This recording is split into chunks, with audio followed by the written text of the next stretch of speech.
Bezrat Hashem, nous allons poursuivre les enseignements de la Hamida.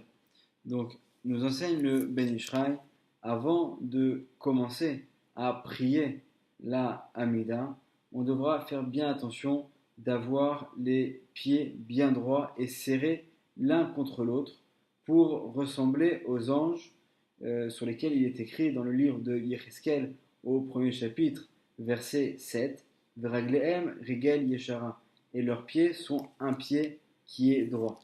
Et nous dit le Ben Ishraï qu'il y a également d'autres raisons qu'il ne va pas expliquer, ne va pas développer, qui relèvent donc des secrets de la Torah.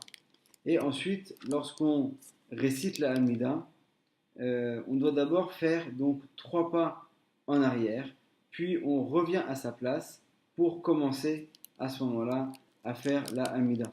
Et d'ailleurs, si finalement, par exemple, on était assis quelque part et qu'on veut faire la Hamida à un autre endroit, on devra d'abord se déplacer à l'endroit où on souhaite faire la Hamida, et seulement une fois qu'on est arrivé à cet endroit-là, faire les 3 pas en arrière et 3 pas en avant.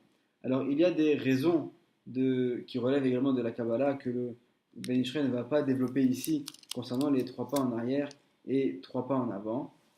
Mais il y a également une raison qui est selon le sens simple et qui est un rappel au moment où les Bénis Israël ont eu la révélation sur le Har Sinaï. Alors eux aussi, du fait de la grandeur d'Hachem, ont été obligés de reculer 3000, c'est une unité de mesure, en arrière, et seulement après, ils se sont rapprochés de nouveau pour être aux abords du Har Sinaï. Le Ben Ishraï poursuit et nous dit, lorsque la personne va commencer à faire sa prière de la Hamida, alors elle devra se trouver dans un état de concentration pour bien comprendre tous les mots qu'elle va sortir de sa bouche. Et il ne faudra pas oublier également qu'à ce moment-là, la présence divine se tient devant nous. Et chacun d'entre nous devra sortir de son esprit toutes les pensées qui peuvent le travailler et qui vont le déconcentrer, jusqu'à ce que vraiment sa pensée soit totalement investie, impliquée dans sa prière.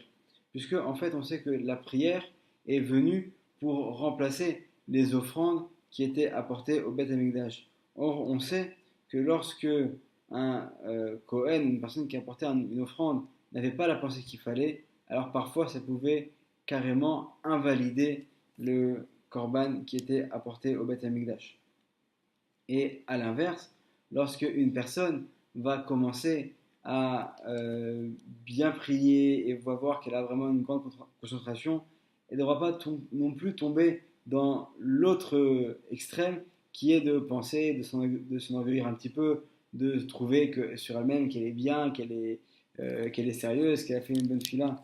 Au contraire, il faudra juste espérer que Hachem, qui est le maître du monde, qui est le créateur, c'est une chance pour nous de pouvoir nous adresser à lui 3 fois par jour, alors qu'il est la bonté et la miséricorde d'écouter peut-être nos prières, puisqu'on sait qu'il accepte les prières de chacun avec miséricorde. Et d'ailleurs, selon les enseignements du Harizal, nous devrions, au moment de la Hamida, penser à la chose suivante et nous dire Yadanu Hashem, nous savons Hashem, She'en anachnu reuim va'agonim le'palel lefanecha, que nous ne sommes pas aptes et ne sommes pas suffisamment purs pour pouvoir venir prier devant toi. Aval samachnu al rachamecha arabim v'chasadecha agedolim.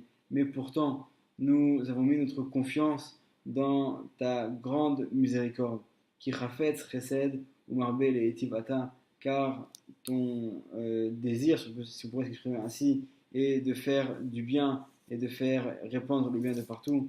Vechakatouf, comme il est écrit dans les Teilim, dans le Teilim 145, verset tête, Tov Hashem lakol, verachamav alkol ma'asav, Hashem est bien pour tout et il est miséricordieux dans toutes ses actions.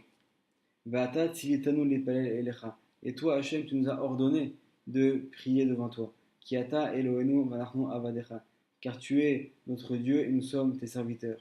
Ve'enenu lecha teluyot kene avadim eliad adonehem, et nos yeux se tournent vers toi comme les yeux d'un esclave vers son maître. Adkan devara, donc c'était les paroles que nous enseigne le Harizal auquel nous devons penser au moment où nous faisons notre Amida.